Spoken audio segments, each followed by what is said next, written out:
चंद्रयान-3 ने चंद्राच्या पृष्ठभागावर केलेल्या यशस्वी लँडिंग हे तमाम भारतीयांची मान अभिमानाने उंचवणारी भारताच्या इतिहासातील एक अभूतपूर्व अशी घटना होय। या अतुलनीय कामगिरीमुळे भारत आज जगातील चौथी अंतराळ शक्ती ठरला असून नुकतेच पंतप्रधान नरेंद्र मोदी यांनी चंद्रयान-3 जेथे उतरला त्या ठिकाणाचे नाव शिवशक्ती असे ठेवले आहे।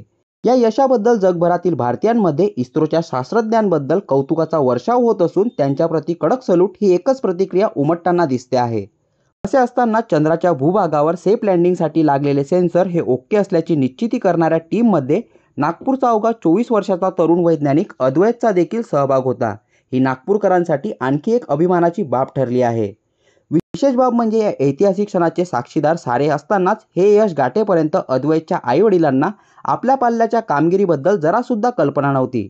मात्र हे यश गाठल्यानंतर त्यांनी आपल्या मुलाची कर्तबगारीबद्दल माहिती होताच त्यांचा आनंद आज गगनात मावेनासा झाला आहे।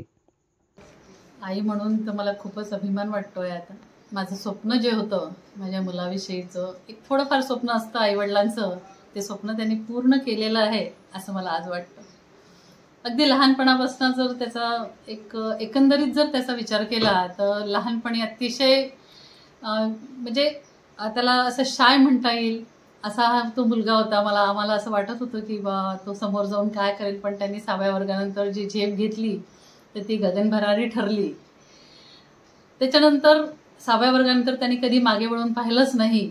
9व्या वर्गामध्ये त्यांनी एक छानसा प्रोजेक्ट तयार केला होता। त्या प्रोजेक्टमध्ये त्यांनी नासाला तो प्रोजेक्ट पाठवलेला होता आणि त्या प्रोजेक्ट पाठवल्यानंतर त्याचा सेकंड रँक आला। त्या दिवशी पण आम्हाला अतिशय आनंद झाला होता आणि त्यानंतर तो अमेरिकेलाही जाऊन आला त्या प्रोजेक्टच्या दरम्यान।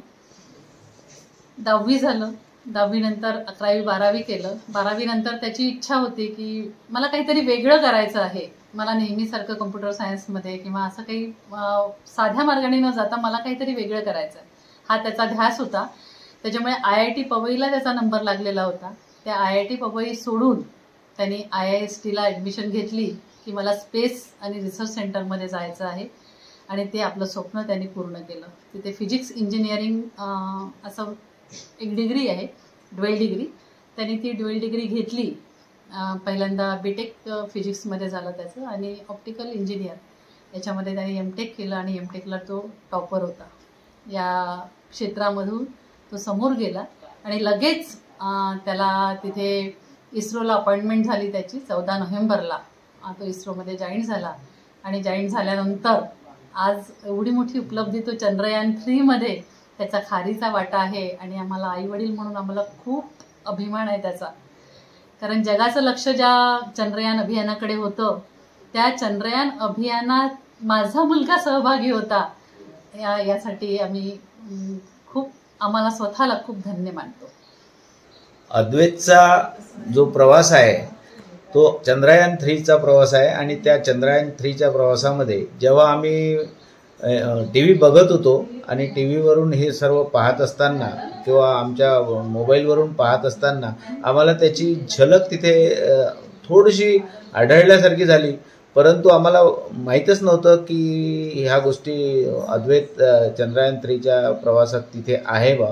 परंतु नंतर रात्री 9 वाजताच्या नंतर आम्हाला या गोष्टीचा उलगडा झाला। त्याचा जसा फोन आला आणि त्यांनी सांगितलं का मी तिथे सहभागी होतो आणि ह्या सर्व गोष्टी पाहून आम्हाला आश्चर्याचाच धक्का बसला आणि हे पाहून आमचा आनंद हा गगनात मावेनासा झाला।